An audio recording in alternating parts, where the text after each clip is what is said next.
It is never too early to begin teaching your child to read, or at least laying the foundation for early literacy skills, and it can definitely be left too late. If you are not sure, then think about this.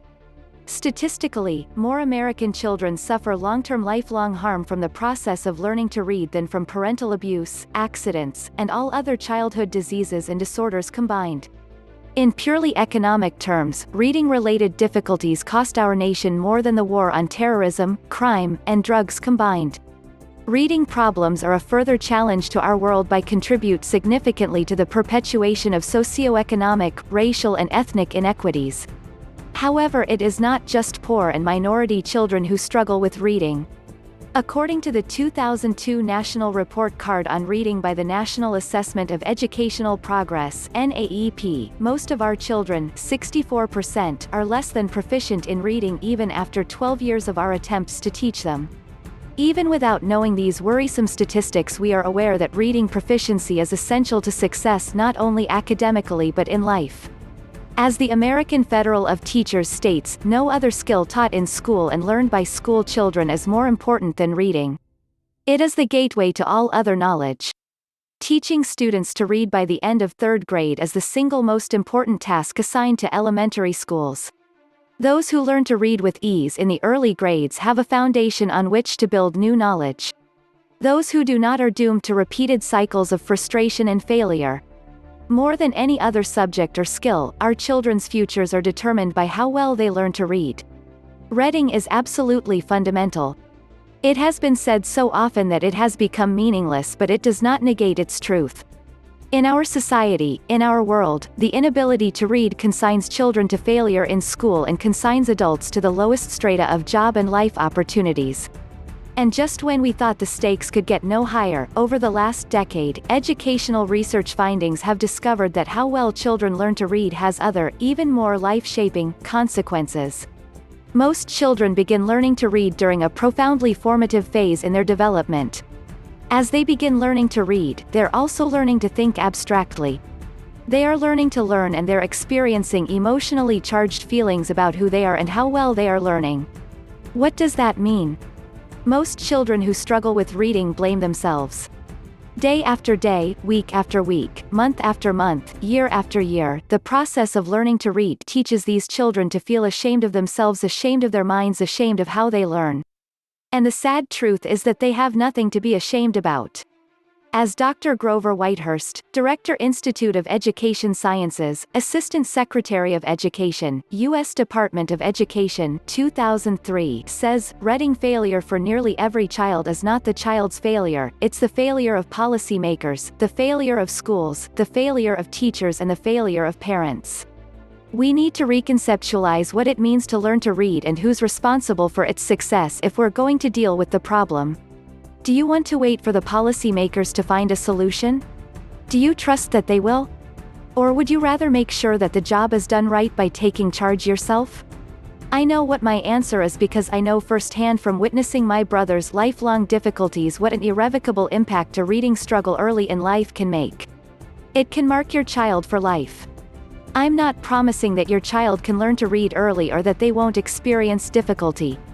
After all, there is a significant number of children suffering from learning disabilities. These children will struggle. However, early instruction may ease their suffering and make the struggle a bit easier to handle. At the very least, you will know that you did everything you could to help your child, and your child will know that as well. That cannot be wasted effort. And you have a head start on every educator because you know your child's temperament, her strengths, and her weaknesses. You are the person best equipped to begin teaching your child. So we come back to the central question: when should your child's reading education begin? Traditional American education models call for teaching a child to read between the ages of 7 to 9. Obviously, we cannot begin teaching a newborn how to read. However, we can begin in infancy to lay the foundation for literacy, which will in the end make your child a stronger reader. Literacy is defined as an individual's ability to read, write, and speak in English, compute, and solve problems, at levels of proficiency necessary to function on the job, in the family of the individual, and in society. Many of the simple things we do at home with our children support the development of literacy, so you are already working to make your child more literate even if you are not actively beginning the process to teach your child to read. This includes simple activities such as reading to your child, reciting nursery rhymes, and singing songs. But what if you do want to become a more active participant?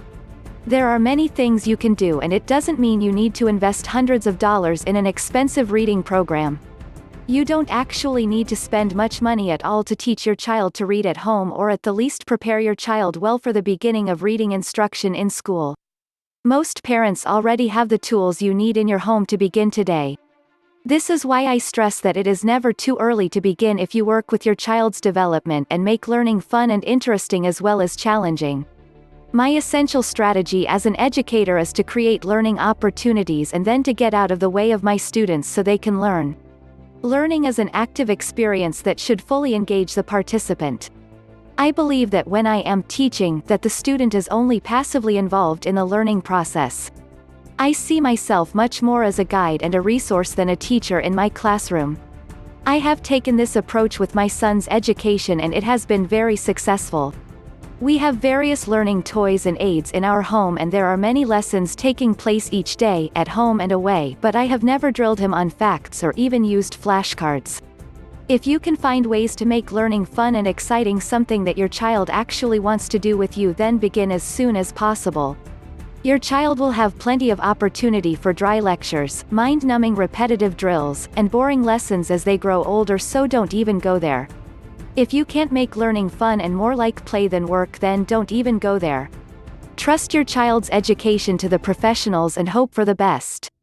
Remember, there are many wonderful teachers out there, so your child is not doomed to failure even if you don't intervene. However, the system is not a success, and it is likely that at some point during the process your child may be adversely affected by it. That's why I take an active role in my child's education. Teach your child how to read faster and better. Click the link in the description.